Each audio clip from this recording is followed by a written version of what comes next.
Hello friends, today in this video we are going to talk about how to open recovery mode on your Samsung Galaxy A12. So let's get started. So first of all you need to hold down the power and volume down button for a second for a period to turn off the device. This will ensure that your device is powered down completely.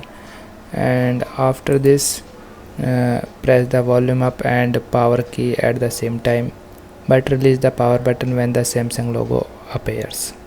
This action will help you access the recovery or boot menu.